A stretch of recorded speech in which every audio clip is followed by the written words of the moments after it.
dans la gloire au siècle des siècles. J'ai lu un livre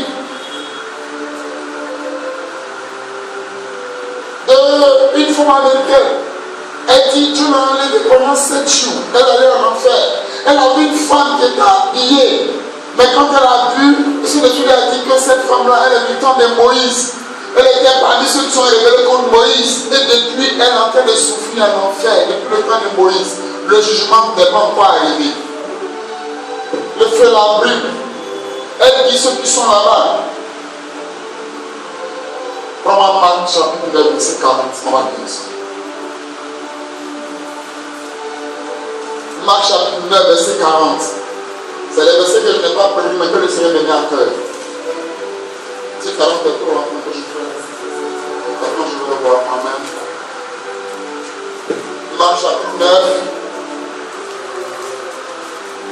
Amen. Non, 40 c'est trop loin. On va aller à verset 42. Oui. Verset écrit. Marc chapitre 9, verset 42. Oui. Mais si quelqu'un scandalisait un de ces petits qui croient, si quelqu'un attriste un chrétien, il vaudrait mieux pour lui qu'on lui mit au cou une grosse meute de moulin et qu'on le jetât dans la mer. Ok, on y va. Si ta main est pour toi une occasion de chute, qui te sert à manger, ta main qui te sert à faire tes activités, il dit si à cause de ta main tu es toujours dans le péché, si à cause de ton ventre tu es toujours en train de te prostituer, tu es en train de te vendre, il dit de faire quoi? coupe-la. Il dit coupe ta main. Couper ici, il dit c'est pas toi de. Est-ce que la main n'est pas utile? Est-ce que la main n'est pas utile? Mais il dit si à cause de ta main, tu dois, si la main fait que tu es toujours dans le péché, il dit c'est pas toi de ta main. Oui. Car mieux vaut pour toi Oui. entrer manchot dans la vie. Mieux vaut pour toi entrer manchot dans la vie éternelle. Oui. Que d'avoir les deux mains et d'aller dans la géhenne, dans le feu qui ne s'éteint point. Jésus est en train de parler. Il y en a qui sont et qui vont aller dans le feu qui ne s'éteint point. Parce que parmi nous, quelqu'un peut une main attraper une bouchée dans le même comme ça te brûle, tu cries. Or, ce n'est rien du tout. Par rapport au feu de l'enfer. Oui, vas-y. Si ton pied qui te sert à marcher est pour toi une occasion de chute, coupe-le. Coupe ton pied. C'est pas le pasteur qui va couper ton pied. Si un garçon, à cause de lui, tu dois aller à l'enfer, c'est pas toi de lui. Si un travail, un business que tu fais, tu es dans le faux, tu es dans le magouille, si cela doit t'amener à l'enfer, il dit coupe-toi. Il dit c'est pas toi. Ce matin, je parle de manière prophétique. Que celui qui a des oreilles, il entend. Il dit ce qui va faire que tu ne rentres pas en enfer, il dit c'est pas toi de ces choses. Je t'aurais averti. Je t'aurais parlé.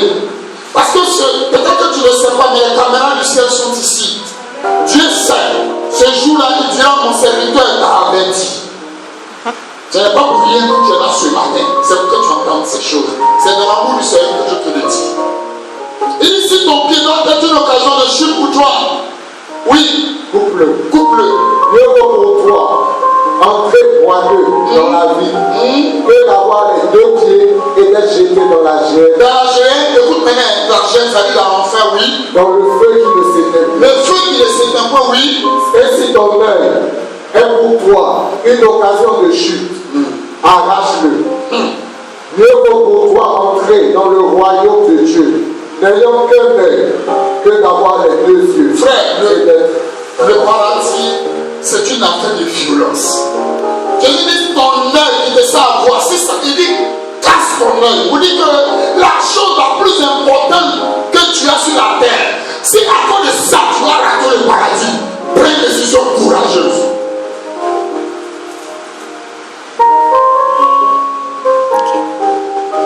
À toi de choisir. Continue. Et d'être jeté dans la géhenne. Oui. Pour leur faire. Il dit quoi? Leur quoi?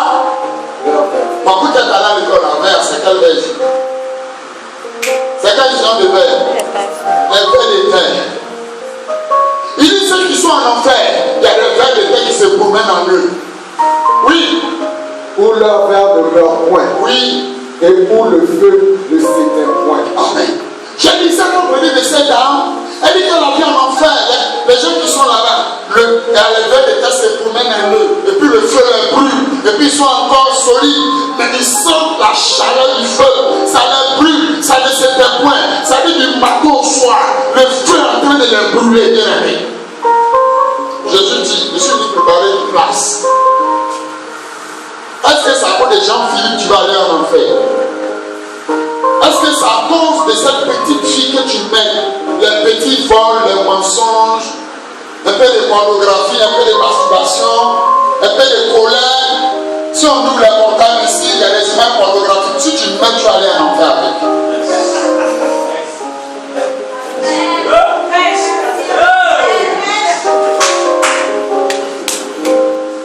Vous savez à qui je prêche le premier, je prêche à moi avec la honte. Depuis combien? Il y a un autre malheur aussi qui m'a demandé.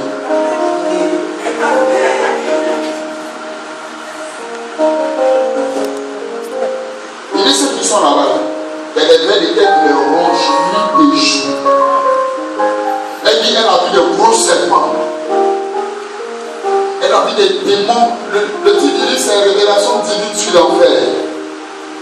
Tu vas à la librairie là, tu vas voir les vers de terre qui se promènent à eux, les serpents qui les mordent, et puis ils crient, et puis les démons les transpercent. Surtout les chrétiens sont ceux qui souffrent le plus en enfer. C'est-à-dire ceux qui sont déjà venus à l'église, et qui ont entendu l'évangile, et qui ont résisté. C'est cela que les démons tourmentent de jour et de nuit.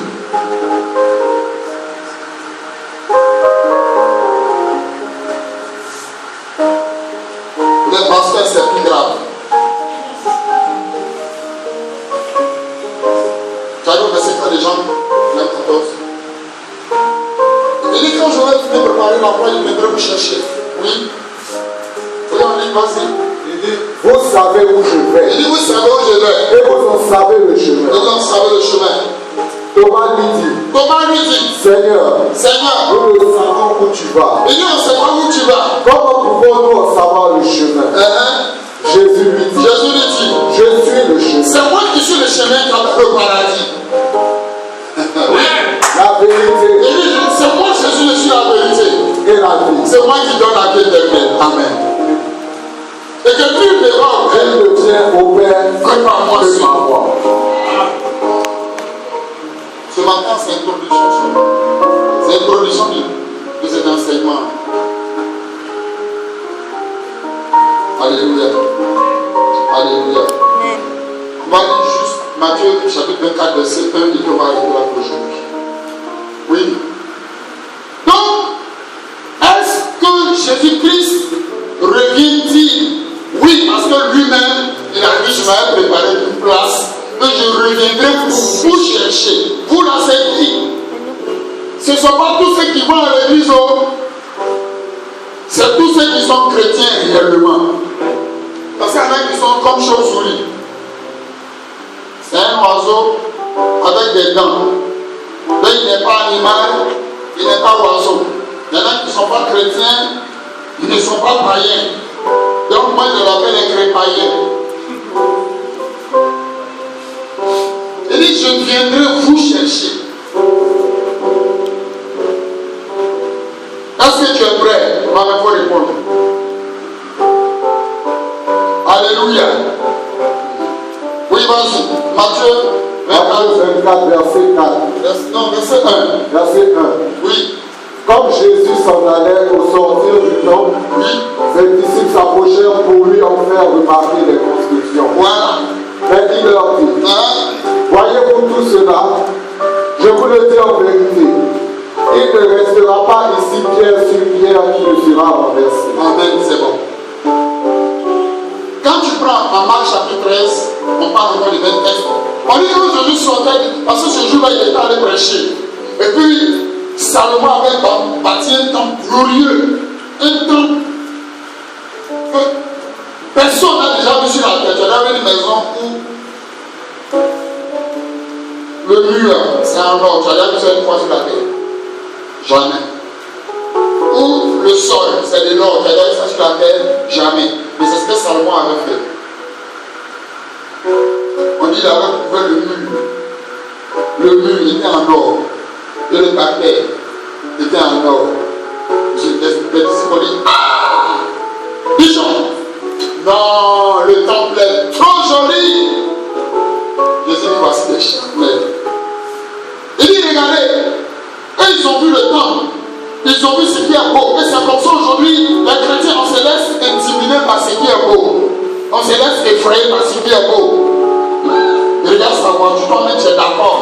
Regarde son bijou, toi-même tu es d'accord. Regarde sa montre, regarde Abidjan, regarde Dubaï, regarde Manchester. Oui, vous connaissez, alléluia. L'homme aime ce qui tape à l'œil. Mais Jésus dit, toutes ces choses seront renversées. Toutes ces choses seront détruites. Toutes ces choses seront anéanties. Jésus nous avertit encore ce matin. Il dit, toutes ces choses qui attirent les regards vont partir un jour. On ne les verra plus. Le premier signe du retour de Jésus, c'est que toutes ces choses-là, je vais dire à la fin du monde, toutes ces choses-là seront détruites. Alléluia. Tout sera détruit. Vous me comprenez? Que le Seigneur vous bénisse. On va s'arrêter là pour ce matin. Dimanche prochain, nous allons continuer cet enseignement. Ce n'est pas des choses que Jésus montre à tout le monde. Regarde le verset 3. Il s'assit sur la montagne des Oliviers. Oui. Et les disciples en particulier lui faire cette question. Regardez, c'est bon. Ça, c'est l'introduction pour le dimanche prochain. Quand Jésus a dit cela, quand Jésus arrive quelque part, c'est des milliers de personnes qui le suivent. La Bible dit qu'il a coupé les pépites, 12 000 hommes ont mangé. En Israël, quand on dit 12 000 hommes, on ne compte pas les femmes et les enfants. En Israël, on ne compte pas les femmes. C'est les hommes en compte. On dit qu'il y a plus de femmes dans l'église que les hommes. Donc s'il y a 12 000 garçons, il y a combien de milliers de femmes? Et combien de milliers d'enfants? Je ne vais pas entrer dans la polémique, mais c'était des dizaines et des dizaines de milliers. Mais quand Jésus-Christ devait parler de son retour, on dit qu'il est monté sur la montagne des Oliviers. On ne parle pas de ça à tout le monde. Parce qu'il s'est détaché de la foule. La foule, c'est ceux qui viennent dans l'église comme ils vont à s'opposer. Et ils viennent pour recevoir. Je suis malade, les sorciers m'attaquent. Ça, c'est la foule, ça. Mais les disciples, quand Jésus est monté sur la montagne, ils ont suivi Jésus parce que Jésus, regarde, quand il était en bas de la montagne, il a dit tout cela sera détruit depuis les parties. Il n'est pas entré dans les détails. La foule a dit, ah, et ils sont partis à la maison. Mais les disciples l'ont suivi. Et son disciple, il va enseigner ce qu'on va voir la prochaine fois. Sois un disciple qui cherche ce qui va te faire aller au ciel. Parce que si tu cherches ce qui va aller au ciel, tu auras facilement ce que tu as fait. Que le Seigneur bénisse. La foule qu'on dit qu'il y a un prophète des étoiles dans le sud. La foule qu'on dit que le Seigneur vous bénisse. Amen. Il paraît qu'il y a quelqu'un de couvent qui a fait un puits. Il y a un puits de Jacob aussi, après son puits aussi à le couvent. Ça c'est la foule, ça. On aime aller là avec le monde. Mais quand on parle des choses comme ça, les gens n'aiment pas venir à l'église. Si tu ne viens pas, je vais t'appeler. Dimanche prochain, je vais te voir ici. Vous m'entendez?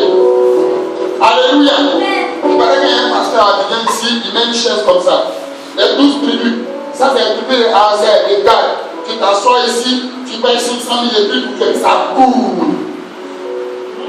Oui. Tu payes 3 millions, là, ça plane. Les gens dorment.